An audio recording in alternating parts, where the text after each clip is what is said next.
Hey guys, in today's video, I'll show you how to fix the issue of ad notes not showing under a post or reel on Instagram.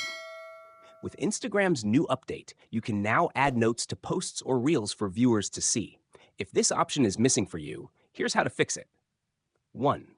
Check if the creator turned off notes. Instagram allows creators to disable the add notes feature for their posts or reels. If you're not seeing the option on a specific post or reel, the creator might have disabled it in their settings. 2. Ensure Instagram is updated. Open your App Store or Play Store and search for Instagram. Update the app to the latest version to make sure you have all the new features. 3. Fix app bugs. If the app is updated and the issue persists, there may be a bug preventing new features from appearing. On Android, delete the Instagram app and reinstall it from the Play Store. On iPhone, open Settings and scroll down to General. Tap on iPhone Storage and locate Instagram. Select Offload App to delete the app without losing your data.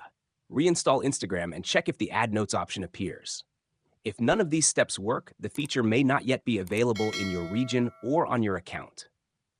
Keep an eye out, as Instagram frequently rolls out updates in phases. If you found this video helpful, hit the like button and subscribe for more helpful tips. Thanks for watching.